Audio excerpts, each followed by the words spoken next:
Hi. Hey, how you going? Good. How are you? How's your day? Yeah, good. It's just early morning. It just started. That's right. I forgot. I'm sorry.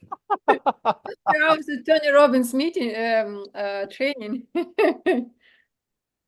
Yeah, I heard there's everyone's messaging me right now saying, "Oh, they're amazing." Yeah, everyone's doing a message and things like this. It's great. But yeah, how's things? How I saw the did you do the training, the Tony Robbins training? So I enrolled in a business accelerator. It just he just released it, the new kind of program. Yeah, started yesterday. Amazing. Yeah, amazing. Yeah, it's so important. I mean, he gives so much value. It's so important to take advantage of it. Morning, Yeah. morning. Hi, Rena. Hello. How are you? So good. And you? Good, good. Did you I do want the to start training as speaking well? Russian now. We Yeah? both speak Russian. Yes. Did you guys were you also there, brother, at the Tony stuff right now? Which ton stuff?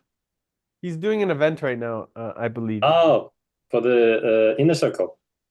No, it's free event for everyone, like a business mastery Ah, to grow a business. Yeah. Yeah, I yeah. wanted to, but I guess I forgot. Did you How's your attend? week? Huh? Did you Sorry? attend?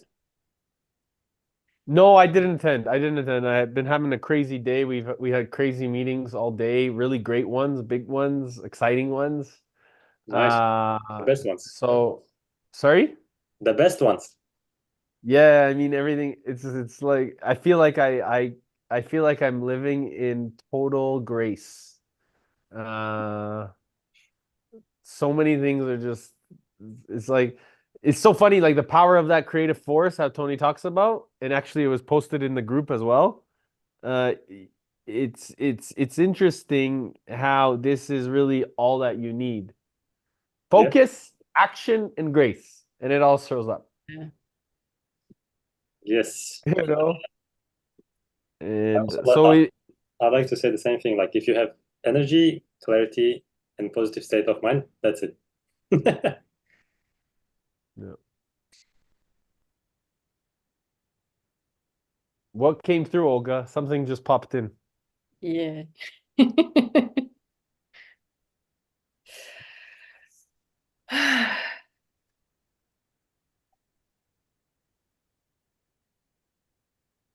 So, how is everyone's week? Do you want to share, Olga? What just came through? Yeah, it's actually was very crazy week for me. It's a big change. So I recently moved from Adelaide to Sunshine Coast, and probably this week it was first week when I left BHP mining company where I used to work as a project manager. So in the first it felt like like I lost something, huge loss, and this week was like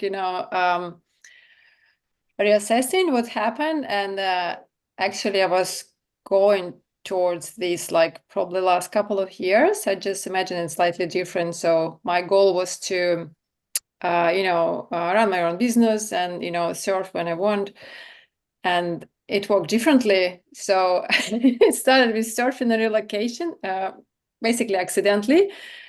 And yeah, and after that I left PHP, and yeah, it was kind of understanding that it worked in a very different and funny way, not as I imagined, but actually it's better when probably better in some way than I imagined. And probably a couple of years ago, I wouldn't be imagining like working on projects like wave resort, anything like this. So it probably would look to me like something silly, too big, and like that's impossible. Hmm. Yeah, so this kind of big moment of realization.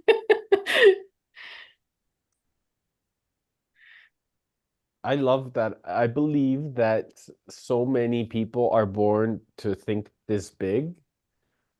Uh, in fact, all of us.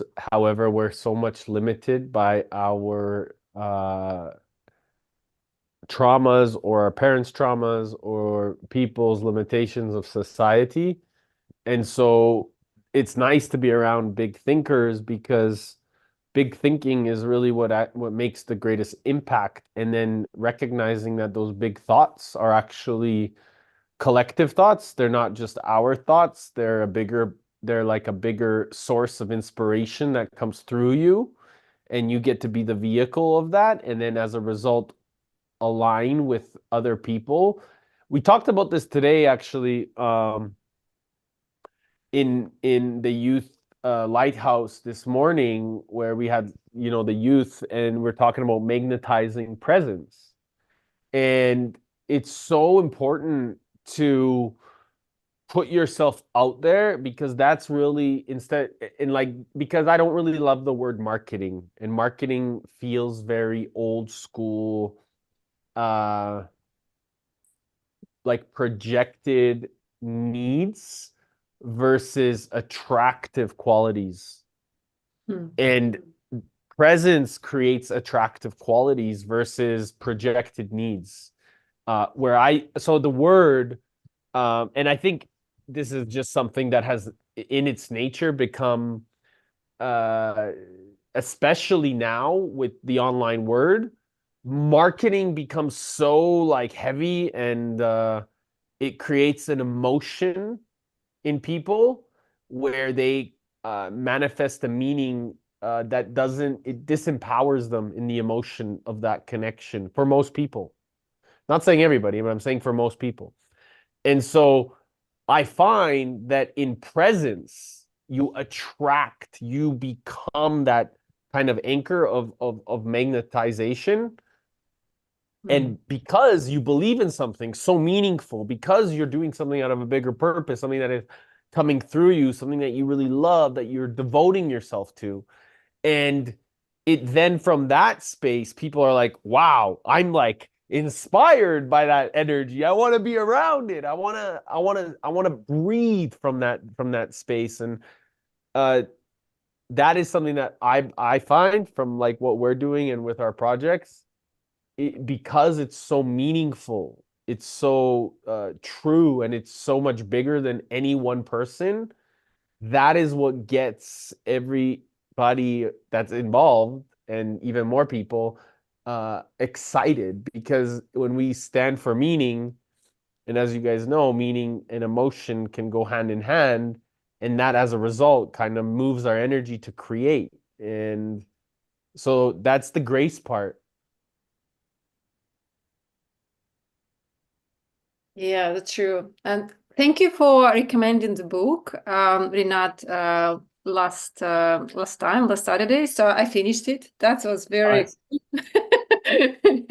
very insightful. I realized, oh my God, so my probably knowledge about what's happening in marketing world in a positive sense very outdated. So how everything progressed while I was like, so focused on all this engineering and project management, so for all these years, so I missed this, like all this massive development what's happening globally. That was really cool. That's very insightful. So yeah, I changed quite a lot and probably will do more. Nice, good. Yeah, thank you. What was your biggest takeaway from the book?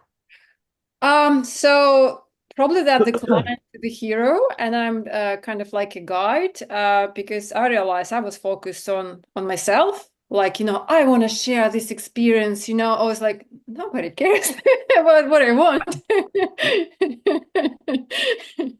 It's about them, like, so what's and this probably starting with realizing what the biggest problem they actually have, challenge the customers, clients, what they're facing, what they're struggling, maybe showing that to them, like acknowledging that, yeah, I understand, we are the same, and yeah, I have this kind of, I can be your guide, but you are the hero. So that's kind of very different mindset. I think it's shifted quite a lot in how I see it now. Yeah, probably that's the biggest in very short essence. Nice. That was actually my biggest takeaway from the whole business mastery as well, because I mean, I'm not sure if I shared in our previous meetings, but I have had this electric vehicle business idea. Yeah. And while I was mostly focused on making money, income, and whatever, it was Yeah. like problem after problem, and it wasn't progressing at all. And then after the business mastery, once you switch to actually adding value and solving problems, then the rest becomes much easier. That was my biggest takeaway from business mastery. Like if you keep focusing on yourself, on what you want to make and how it's going to benefit you, good luck. Yeah, that's true. I was focused, on telling my story, how I came to this idea, like, why it's so important for everyone. And like, like that was a good example, like from Harry Potter, I have a kid, 12 years old. Harry Potter is like still.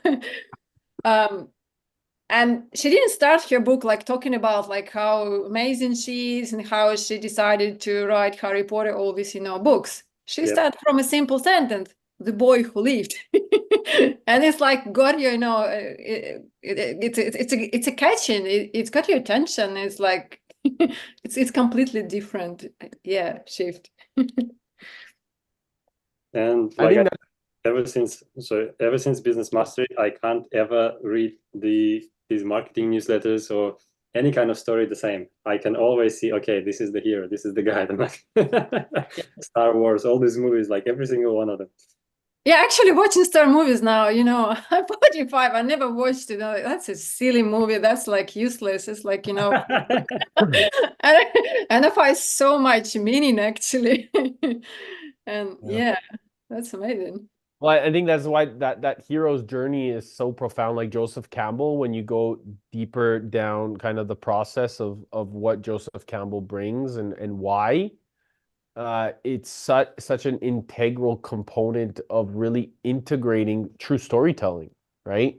And then uh, that's really what Hollywood had built a lot of its framework off of after now. And I mean, it's so fascinating because really, we're just mirroring different stories and telling them in a different way, in our own way.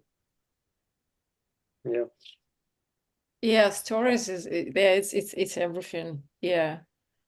It's not about, so we were like, I want to tell you like what we have, what's always, technical aspects, what you're gonna get. Nobody cares about that. That's such a wrong idea. Yeah. Yeah, I think it's the emotion, right? That's why the story works so well. It creates such powerful emotion. I always say like our sensitivities, our feelings is what's gonna make us feel like if we follow our feeling, that's really what makes us make any decision. Yeah, as Tony says, one it starts from energy, emotions. Yeah. And then you justify with the mind. Or amplify. Yes. Because if you let go of the justification process and you truly trust in yourself, trust thyself, then you can amplify with the mind and you use it as the amplifier to really create an even more powerful impact. Because the heart, if it's led with the heart, then you amplify with the mind, then you're like, whoa, then you start moving with that direction. Yes, but lead with the heart. Yeah. It's like there's this beautiful saying, and I forget, I'm not going to quote it because I don't remember the exact quote, but essentially what it says is if you focus on every meaning and you forget your own needs behind, and you lead with the heart of what the alignment is, what the co-creation is, what the creativity comes through, from that place, all your needs will be met.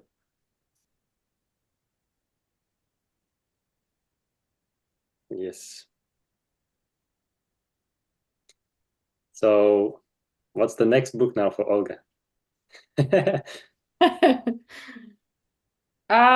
Yeah, I think I'll focus on this new Tony's Business Accelerator course because it has some kind of 7 modules to go through. So it's quite kind of bunch of information. Yeah. Amazing. What's the first Um, module? I think it's about threshold, like, general about growth, that, when you reach your threshold, you grow. And yeah, with all this idea with circles. Do you know what I'm talking about? Hmm.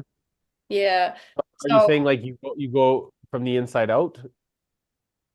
no, I mean, it's like if you've done something like really hard and like you felt like that's a threshold, that's impossible. But if you've done it, so it's like move you to next level, and if you're like, huh, actually I've done it, so I can do more and more and more. You know what I mean? So you kind of, Well, yeah, you're becoming, your mindset is one of the biggest problem and challenges, we are so overloaded with emotions, information, like distractions, all these things. And often it seems like, oh, that's impossible, so hard, it's too big, it's too complicated, it's so, stressful.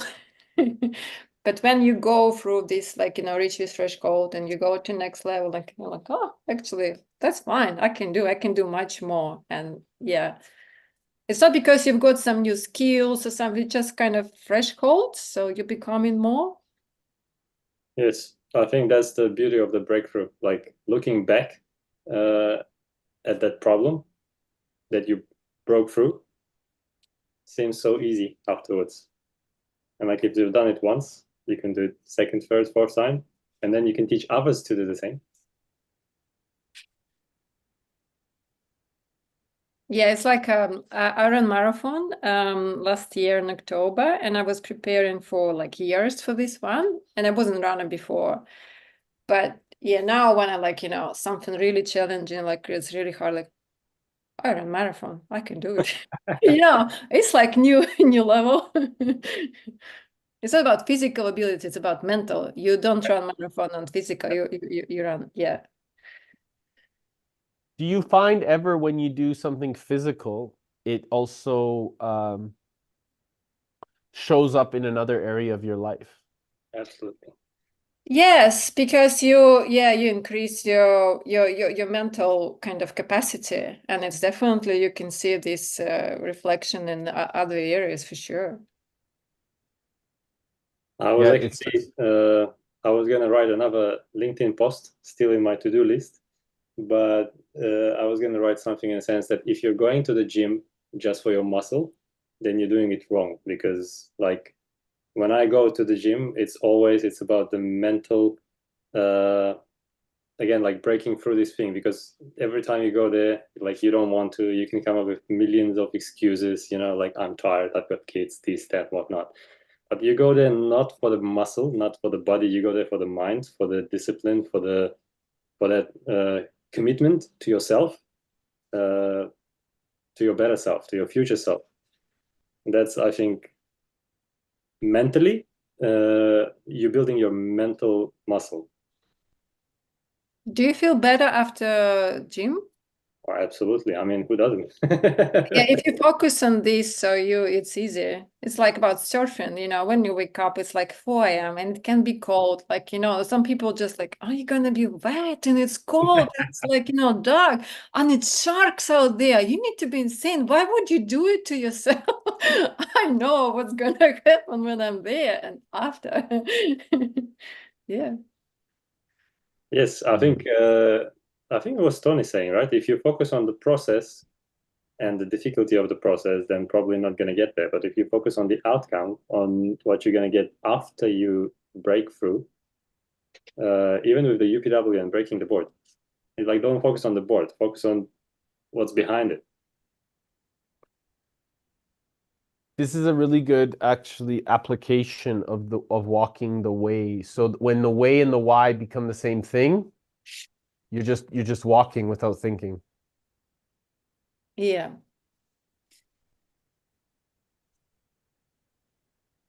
Yeah, it's hard to get this to reach this like level to be able like quickly switch it on and like be able to like okay just focus and just go. It's Still, only hard if you keep telling yourself that. yeah, always limiting beliefs, I know.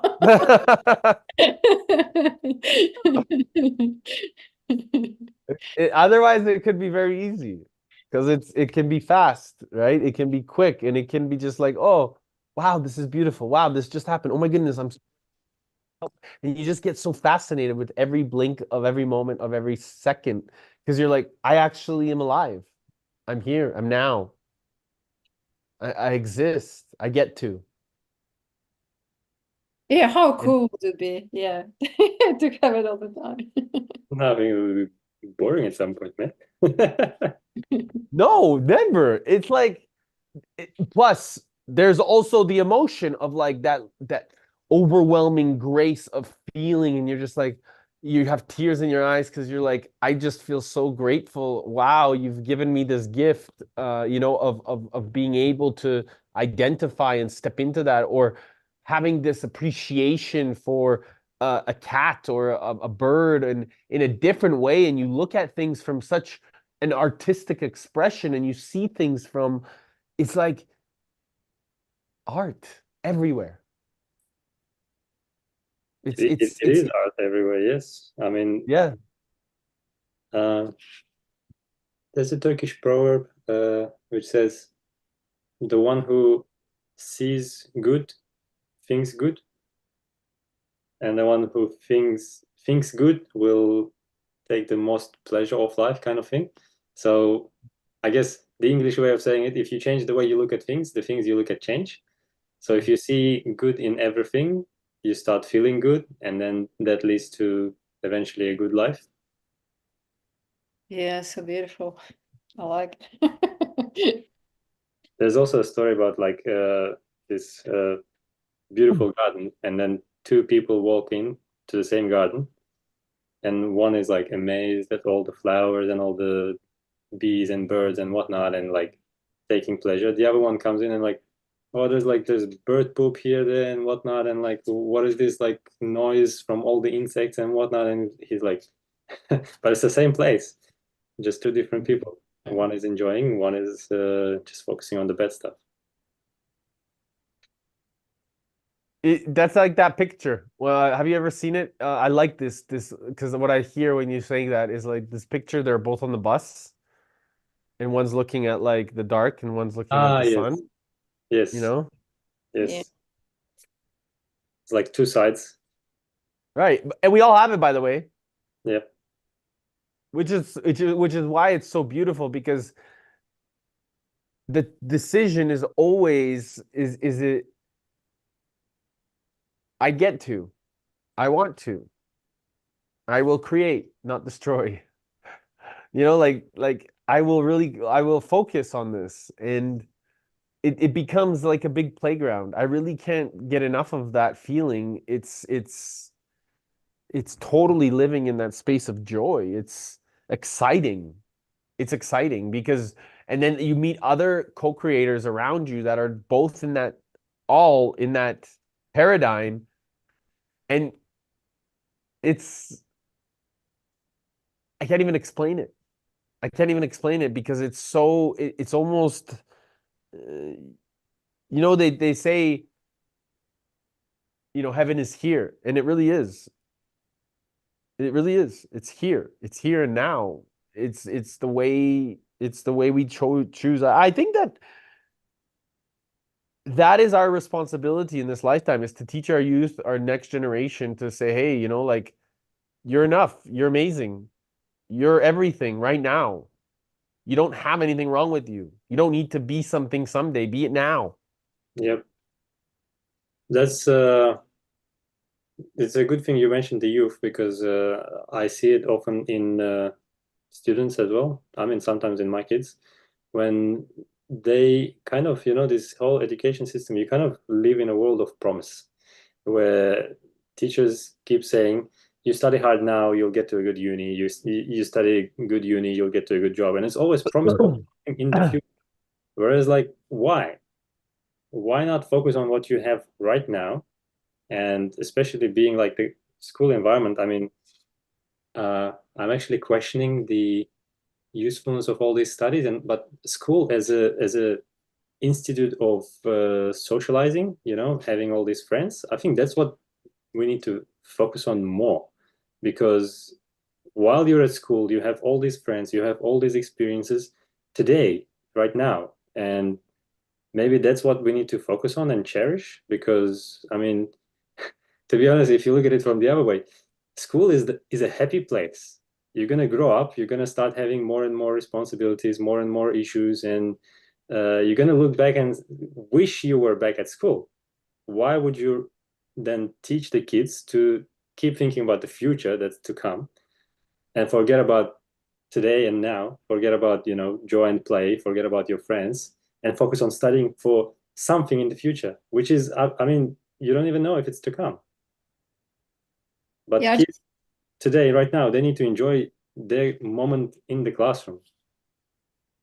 I just Well, remember the about classroom. these people get to know before dying, and they were asked about their regrets, and one of their regrets was, you know, still thinking like it's still time and it's something in future and not living present. Yep. So yeah, you're so right. It's like, yeah, that's always kind of educational general approach, global, like, you know, you live in future, not in present. Yeah. But this is the part, is the lesson is actually now, right? So the real school is everywhere. The real playground and the real school is planet Earth. So the teaching is always now. It's about recognizing that we come from nothing, we come from nowhere, and we are everything, and we are everywhere. And so as a result of that, every experience is a lesson that we get to learn about in our existence, in our experience of life. And from that place, the student becomes the teacher, and the teacher becomes the student. And it's vice versa everywhere we go. We are all learning from each other here right now in this moment. Yeah. And that's what the gift is, of if we can encourage more of our youth to see things from that dimension, they won't be so scared to go out there and fail, because it's not real failure. It's just another way of learning. It's another lesson that gives them another approach, that they get to change their approach and do things even better. Yeah. In fact, I mean, if you, that's what I want to teach my son as well. He always likes to win, and he always gets very upset when he doesn't win in any kind of competition, of he tries something and doesn't work. And I'm like, look at it from this perspective. If you always keep winning, then do you ever meet your challenge? Like, do you ever know your true capacity? If you never fail, are you actually then achieving something? It's when you fail that you realize, okay, this is the limit of my capacity now, today. But I'll try harder tomorrow. And if you overcome that failure, this is where you actually grow. This is where you actually develop. This is where you learn something, change, become something else. Uh, yeah, I guess failure, I can attribute this again to our school system and schooling system and education, where it's always like, make sure you double check, make sure it's right. No, man, just go and try. If it fails, try something else. Yeah, I think the fact that many people, like, you know, that statistic, who were successful at school, like, you know, got, you know, high scores, all this stuff, they're not happy people. They're not, you know, successful in a good way, successful people, you know, when they become adults. So yeah, yeah, it tells like, yeah, that's not the right approach. Well, I think the first thing is like, what do we define success? What do we define as right and wrong? Right? Like that's the first question. You know, the definition of success, the definition of right and wrong is different from each person. And Yeah. so then as a result, we get curious about, okay, well, what's right and wrong to you, or what's right and wrong to me, is always going to be something difficult, or different, not difficult. And that meaning of success, that definition of success, you know, is like, what is it, right? Like, and getting curious, you know, why does success look like money to some people, but to others it means like having a happy family? Yeah, I definitely didn't mean money, or just limited by one. So that's the reason why I showed this one, like meaning in bigger in broader sense, like probably finding true yourself, being in balance, all these things, they may include family, they may include money, all these things, but yeah, it's much bigger sense. But definitely people who were successful from school perspective in school and got high marks, they so limited and focused on this, like, because to get high marks, you just need to follow the proper framework, just do what you've been asked to do. That's very limited, and it's actually a bad thing. Yeah, again, I wouldn't say if it's bad or right or wrong. I would say, hello, There you go. I want hello. to ask how old is he? How Yes, many kids do you have? I have 3 amazing siblings. Three. Hello. This is the youngest, 3-year-old, just woke up. So beautiful, brother. You're a rich man, my friend. Exactly. Yes, absolutely. That That was exactly right there is success. That is that was success. my biggest takeaway from my first UPW. Because, and then later, Date with Destiny, I understood it even deeper. My primary question was, what else? And I was in this constant chase of something else, constantly seeking something. And, at UPW, I realized that, like, I've got 3 amazing sons. And that's literally my biggest legacy, my biggest treasure. These young people who are the future of the world. That's where I could stop seeking and Right. just focusing on how can I better appreciate what I already have. I Amen. guess it's something that we were speaking about in the beginning, right? Grace and appreciation. Amen. And that is, I think, the most beautiful, not I think, it's the I knowing of recognizing that is presence and space. So cute. Hello. And being there like as real, true, responsible role models. I believe that this is what our next generation needs from us is helping them see that success is this part of nature and nurture and support and taking care.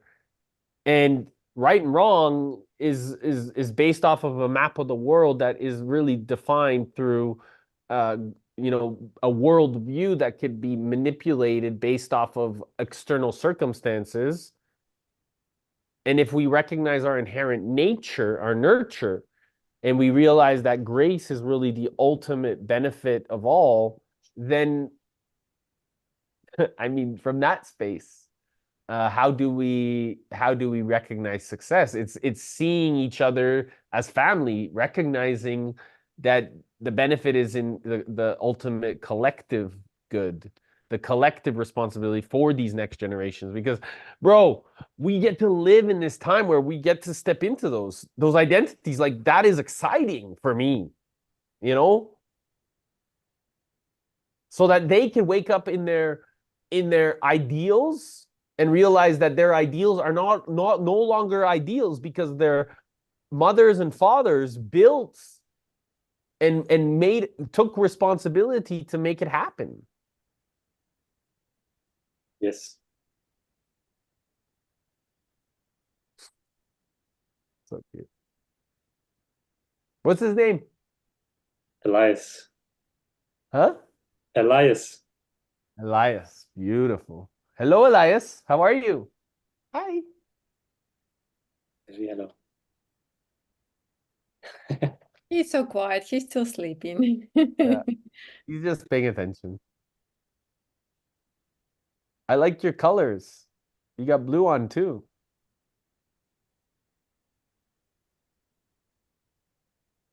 What's your favorite color?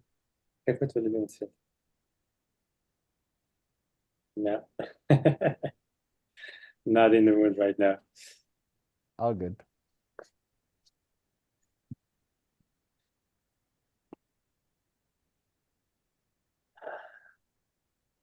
Amazing. One of my ultimate goals is to build an ultimate academy. That's what I Mm. came up with the name for youth, exactly.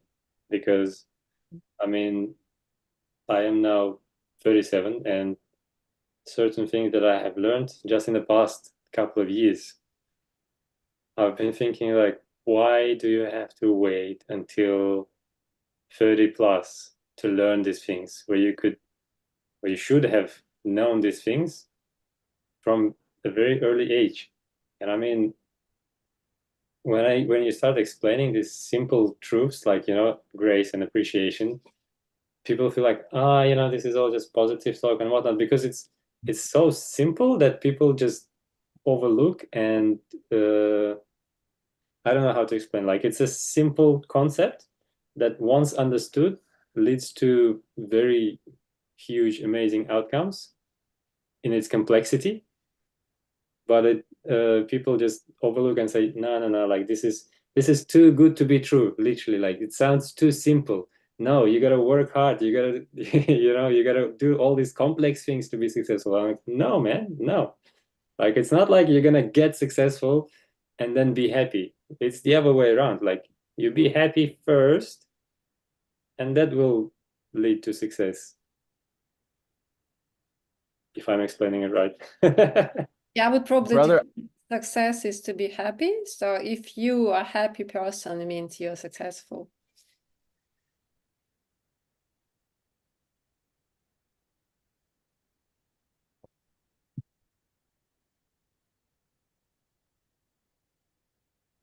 I think that's the uh,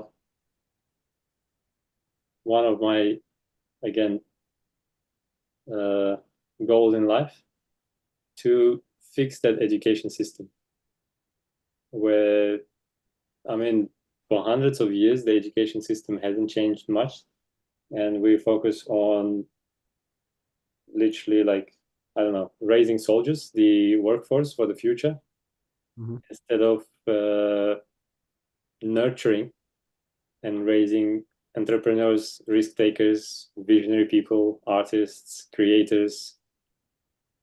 amazing. Can I ask you a question? Absolutely. How would you, maybe not how, what do you need to make that happen right now? What do I need? Um, you asked me the same question last week, and I've been thinking about it. I've been meaning to get back to you WhatsApp message, and still didn't. Um, I mean, that was my uh, insight from this whole human design thing, where if I'm the projector type and I can amplify these ideas, I can have this grand, great, big picture vision. But I definitely need someone by my side who is gonna help me to bring it to life, to plan it out. I was actually thinking last week I need a project manager, honestly, because I know the goals, I know the outcomes, but like to link, to build this map from today to tomorrow, I need someone who can put it into real numbers, goals, break it down to tasks and subtasks, milestones. I think, What if we did it off the back end of the Global Youth Festival? why not? I mean, So I was as my ultimate image, I think I want to be Tony Robbins for the young people, for the young generation. amazing. I love it.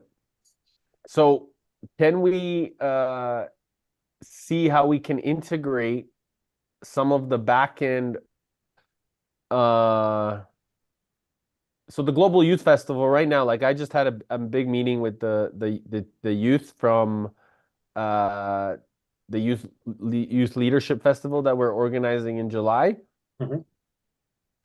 And they're working on getting people organically. They're going to speak at different universities, doing a lot of these things.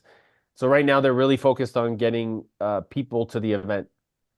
And I believe that if there's a way that we can all communicate, or at least you jump on a call with us, or I'll send you a call that I had with all of them today. Okay. Actually, I put it already in. I put it in the Lighthouse community. I dropped it in there today.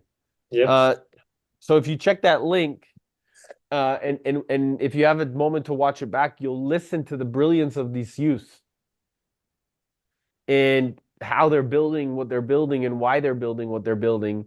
I also dropped in there how we can get them in front of more communities to get more people there. And so what I'm saying is it would be amazing to see not only to get you involved now, but also how we can get involved for the back end of it. Because then what they want to do is really integrate an approach for the next 12 months after these festivals so people can integrate and build. And this youth is not necessarily the youngest people yet. Like the Global Youth Leadership Festival that Tony does is like up to 18, but the ones that we were talking about today, they're 18 to 28.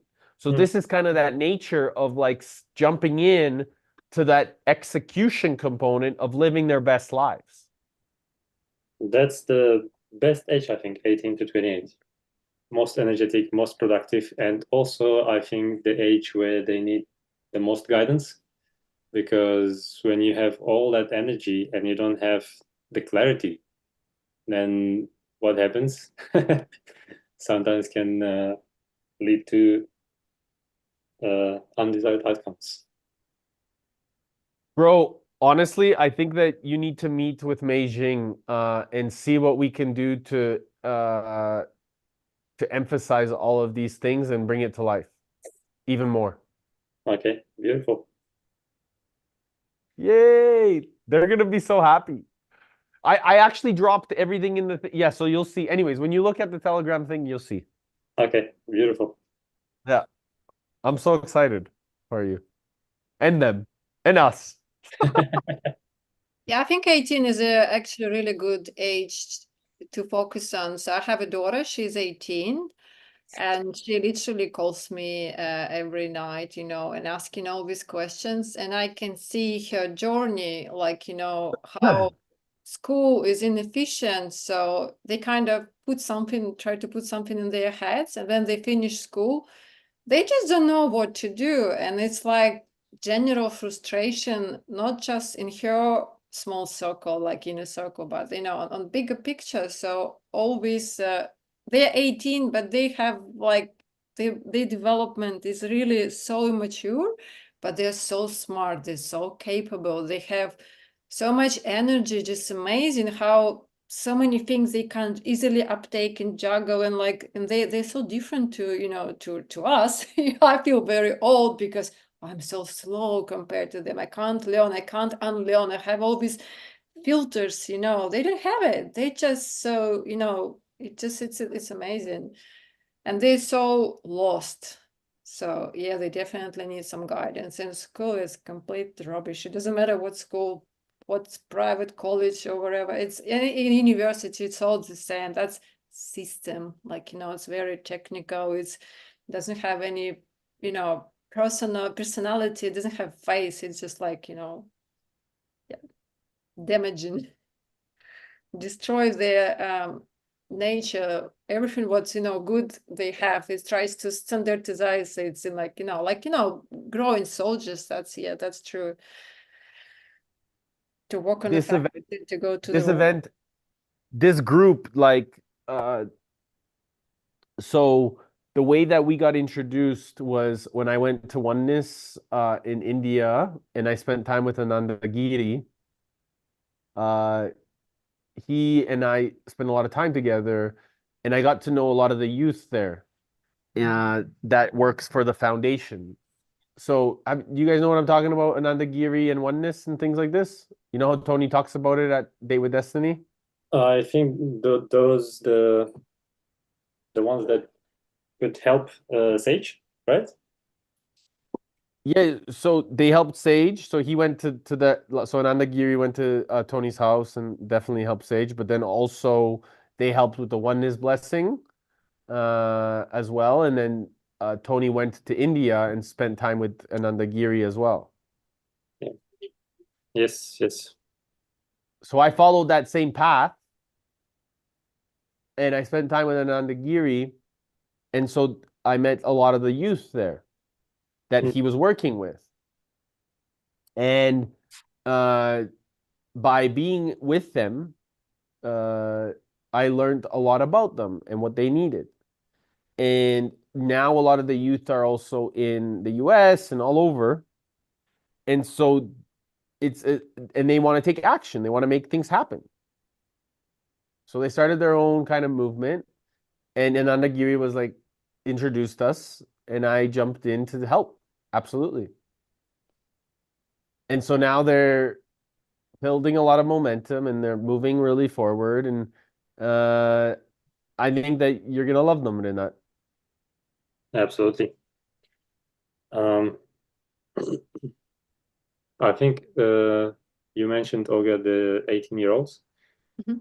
Even if you look at the statistics of number of young people who make it to the university and then have to drop out, take a gap year, or change their major within the first year, the statistics is just it shows exactly what you said. Like we think we prepare them as a school for that university, but we actually uh, miss out on the major thing about finding purpose and deciding what is it they want to do later in life, so that when they think they want to do, for example, actuarial studies, they start the uni and then they realize, oh no, that's not exactly what I wanted, and then they switch major, and hopefully the second, third time they get it right. But still, I mean, um, that's why actually in our school, I work in IT, but I also do try to do pastoral care, because yeah, I think that's the component that's missing in the whole education system, this guidance, coaching, mentoring, leadership. And So it's assumed that they're supposed to know and make this choice, like, select certain occupation, like being a doctor, being a lawyer. I don't know, when you're like 14 years old. I have no idea when I was 14, and it changed so many times. It's just absurd. And yeah, so my daughter, she finished senior college, and it was like 3 years preparing you for uni. And when in the end she said, "I'm actually not going to go to uni." They all like, I want to be in business. And these people, they're theoretical. They know nothing about business. So beautiful, they're not beautiful. people who I can learn from. And she was kind of pushed into her college, like, how can you're supposed to go to uni? She said, I didn't see value. No, no, no. You were going choosing these past 3 years preparing for uni. You're supposed to go to uni. I don't want to. Please don't go off the beaten path. We don't know what happens when you go off it. No, I think actually somewhere around the age of 10 to 12, I think kids, they start having these beautiful ideas. And then what we do actually, I think Sirka and Robinson spoke to it a lot. What we do is we actually say like, "Oh, you're dreaming. Please just focus on your maths, English. Forget about that stuff." And this is where I think the first time we lose that, you know, uh, divine calling that kids have, and we try to push them into a system and make sure they fit into a box. Absolutely. Yeah. This definitely, I noticed that as I was growing up. And hello, Ross. Hello, welcome, brother. Uh, hello? Oh. So yeah, I think that the biggest thing has always been is this limitation. And I remember growing up in those places and society pushing so much of its limitations onto me.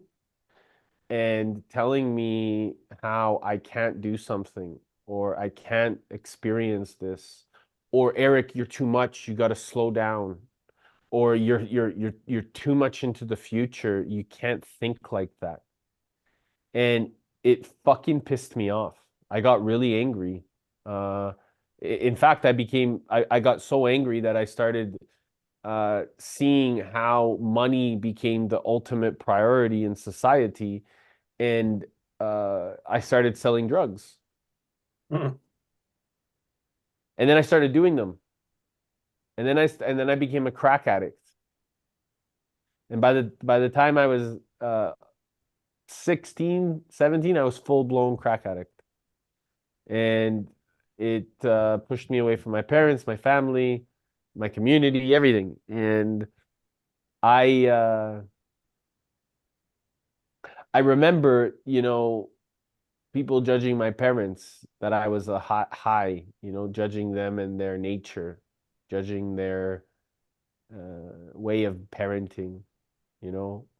And it was never really about my parents. It was actually about the fucked up society I lived in. Because And someone said you couldn't do something. not just that I couldn't do something, that I wasn't valuable enough to actually Yeah. create that. So I started to believe it. So I was like, well, fuck, if I can't do what I wish, or if I can't do what I believe, I might as well just fucking die. I might as well go start using. I might as well escape this world. Yeah. And you know how many people in this world believe that they are worthless, and that they don't have value, that they are not wealthy beyond means, because we've created a society that is so fucked up, because we've actually focused on what the more value is in terms of money instead of the person, instead of the presence. Yes. I think we also link success and fulfillment to a lot of criteria, or like, say, for example, if a young man says, I want to be a marine biologist, for example, from a very young age, then we start saying, like, look, that's probably not going to happen, because to be a marine biologist, you got to do this, you got to do that, you got to study this degree, that degree. Like, why? I mean, all you need. Instead of empowering them and saying, hey, how can I help you? What can I do to help you figure this out? Oh my goodness, you want to be a marine biologist? What kind? Which one? What book do you need? Like, Yeah, yeah. I mean, instead of doing anything to bring them closer to a goal, I mean, a couple of weeks ago, I had a conversation with a parent, and I see the kid likes football, and he's just literally like with the ball day and night. And I'm like, have you done something to, encourage his football career? He's like, oh, no, no, no, no way he's going to be a footballist. I'm like, what do you mean? He's like, no, like, he's not a Messi, not a Ronaldo, whatever. I'm like, how do you know? And no, no, no, you got to study on the, you got to focus on the studies and school and whatnot. I'm like, like, You not know, listening. yeah, many years ago, I decided for myself, like being a parent, I have two children.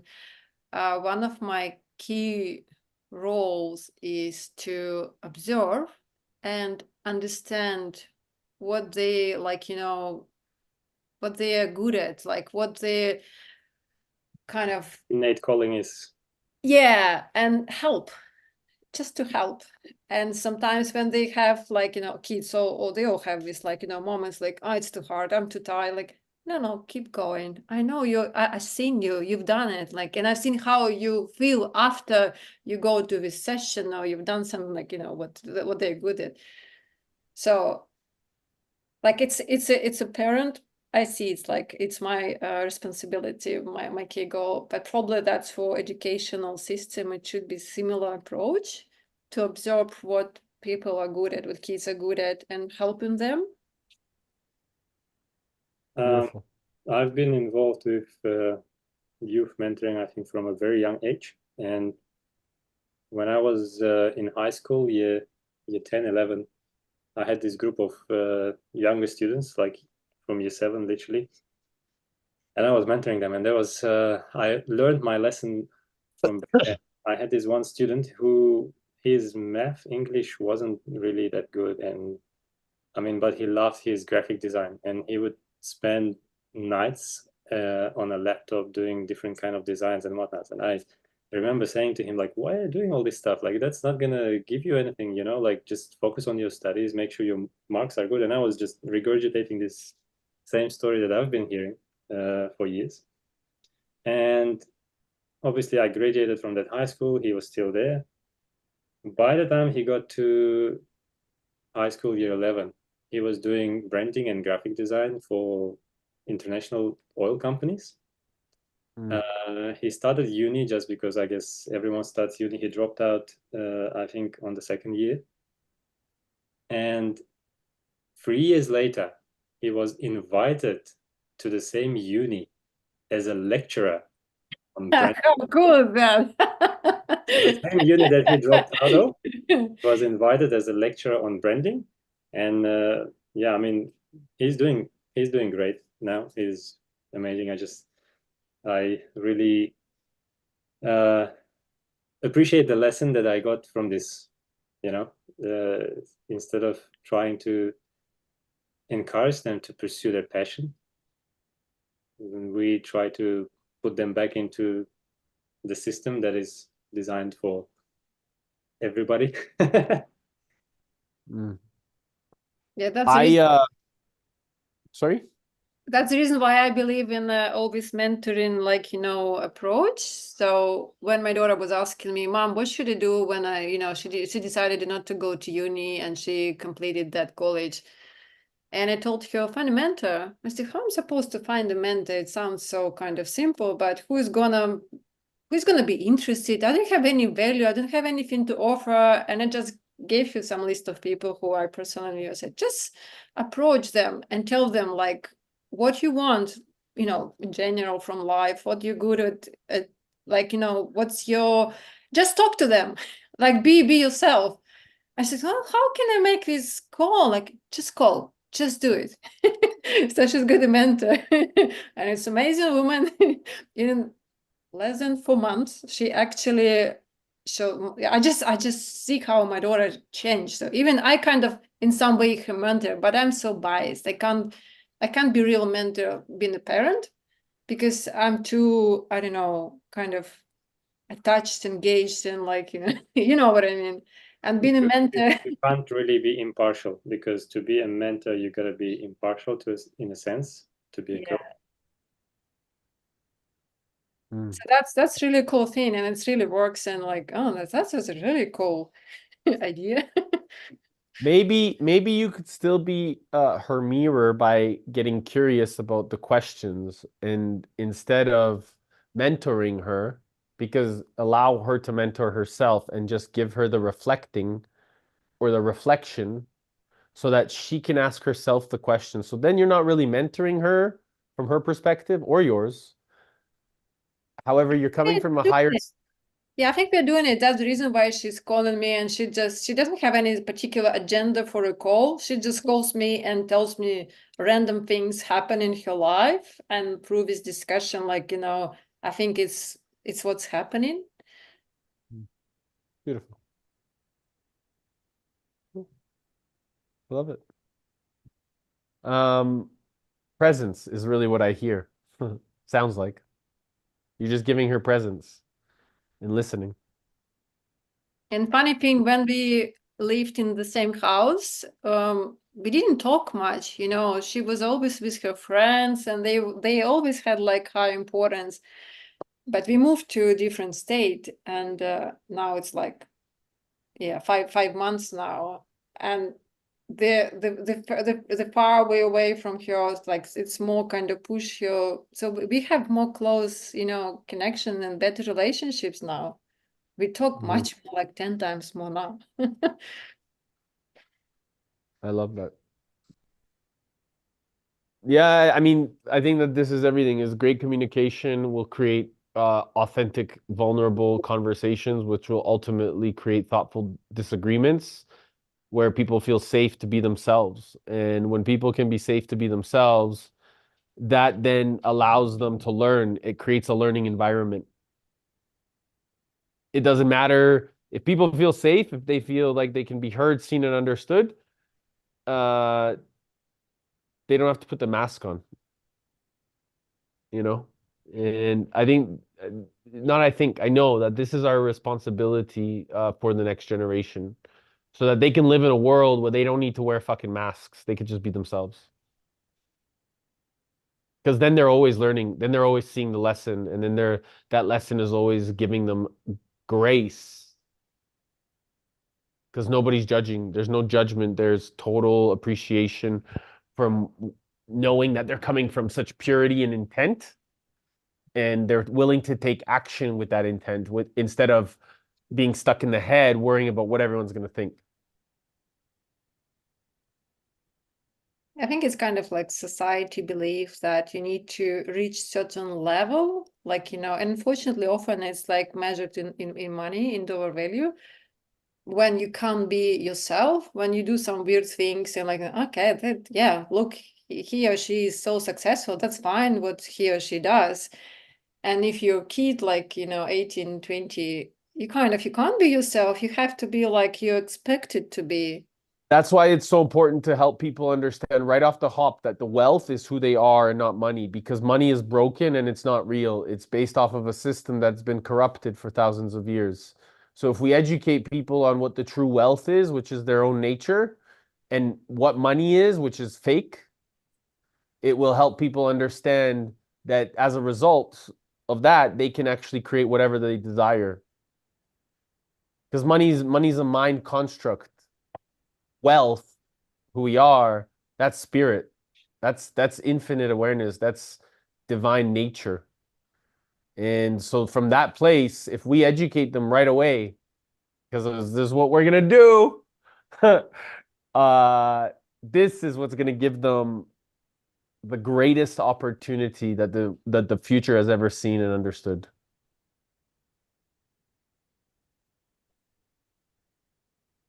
Yeah, that's true. There's so many depressed kids, it's just ridiculous. Like, look at 100, 200 years ago when people didn't have much and you barely could see a depressed kid, like, depressed teenager just was, oh, in India, go to India, you don't see depressed people there. I mean, everywhere there's a situation, we can do even more though. Right? Yeah. So, but this was amazing. I'm very grateful. Is there anything that I can do? Rinat, I'm gonna connect or just go into the Telegram group, check, and then reach out. I'm gonna take you and Meijing in there. Uh, and Olga, is there anything I can do for you? I'm looking over your presentation still. I just kind of briefly went over the PowerPoint. Is there anything else? No, probably for me, that's the main focus at the moment. So I have a couple of weeks before I start. I've got an offer yesterday, working for largest consultancy. I hate it, but I still have to.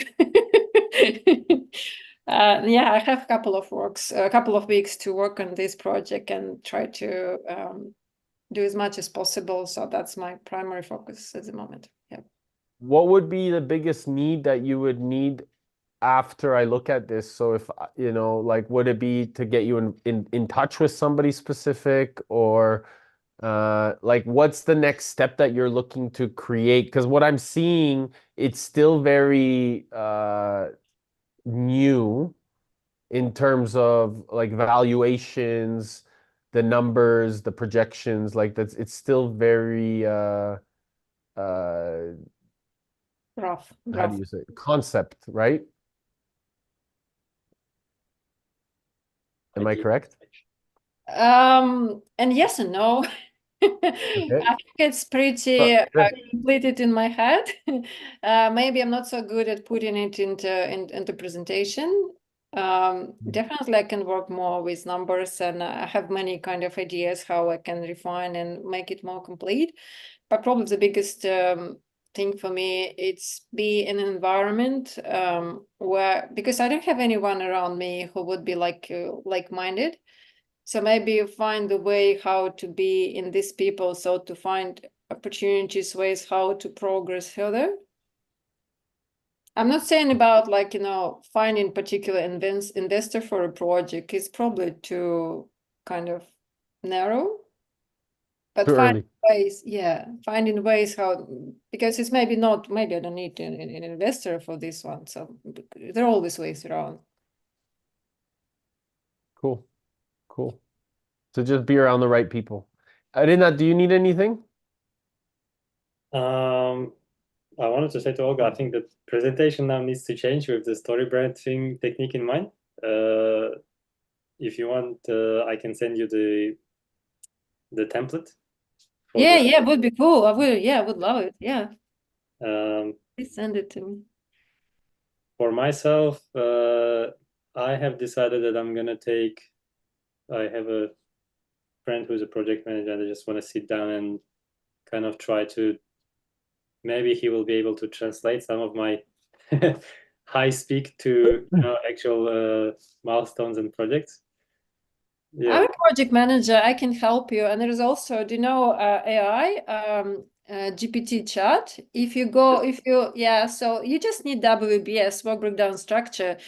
So just to play around, and it will give you the main, this WBS, what you need to do through what stages you need to go to complete project. WBS, I don't even know what that is.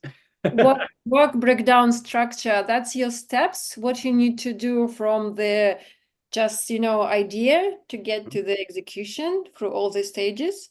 Yes.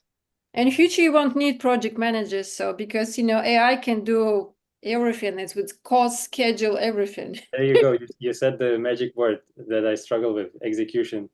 And this is where Tony's message, I think, I don't even know if to say if it hurts me a lot or like pinpoints my biggest pain point. Execution trumps knowledge every day of the week. I think he said something like that. So yes, I have tons of knowledge up here, but I mean, if it doesn't lead to anything, this is where I struggle. Like the execution step is the biggest Right. challenge. So I'm going to connect you with Meijing, and again, brother, Yes. I believe that if we are aligned and there's alignment there, then you're gonna have a lot easier life in terms of making things happen. So I just think I think the most important thing is just having that meeting with her and seeing how we can support them, because if we can support them and if you can support them, then you're gonna have a lot of people that can support you in making as long as you're willing to guide them, right? Yep. Then as a result, you'll have a lot of support around you. If you can support them, then you know what I mean? Like we all support each other, right? But it's Yes. all because of a bigger mission. And so that creates a lot more sovereignty, and it's bigger than any one of us. And so as a result, you'll have a lot more energy around you to implement. Absolutely. Thank you. Yeah. Cool. Yes. Amazing. Do you need anything Love from you. us, Eric? Huh? Do you need anything from us, Eric? Thank you for asking. I would love if you guys know somebody that is really epic, high level executive in the BP or like any oil and gas world, or global banking. These are the type of people that I really need to sit down and talk to because of the level of disruption I'm creating. So that is really ultimately what I'm seeking now. I, I I know it's gonna come, or because I've been telling enough people, but that is really what I need as an advisor. So I need these two people. I need them to be advisors for me. So that means that they need to have a lot of integrity and alignment at the highest principles. That's kind of contradicts. Because these two industries who you said, you mentioned executive level, they're very kind of, profit-driven people. And you asking what you say, and that's completely opposite. I just Right. kind So this is beautiful that you bring that up, because why I need that is to help them see, or at least have a conversation to see if they are willing to step into the light, or stay where they want to stay. So this is kind of or if they've already seen the breakthrough, or they've broken through. Because if somebody at that level is willing to walk back into the light, that level of knowledge and their level of know-how is gonna really help us in a bigger way. I think I actually understand what you're saying, because those industries and those high-level people, if they don't act now to come to light, like you said, they're gonna be very quickly overturned. And if those high-level people do realize it, there might be still a chance for them to turn around.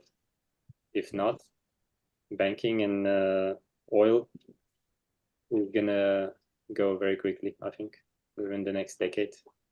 the challenge is it doesn't have particular face or personality. It's usually a board, and they care about shareholders, So there is no one like face, like I don't know, like Bill Gates, or there is, yeah. There are people who they're not independent, so they don't have the kind of power to make their own decisions. They don't really influence it. It's like it's a big monster. I don't need them to influence anything. I just need them to be in that space. So I don't need them to influence anybody. It's like we talked about earlier. I just need them to have the knowledge. Yep. And if they have the knowledge, we have enough power to help influence everything else. So like, again, it's about helping them tap into a greater shared purpose, and what their responsibility is at the core level. Because then they could take that knowledge and we can use it for good. So they all have graduation programs. Maybe it could be a starting point, like, starting connecting from youth, what you do in one of directions, and maybe moving to next. Just Yeah, again, 100%. I mean, it's gonna come in some capacity, but I'm just sharing what I'm like really, really like actively looking for. So. you just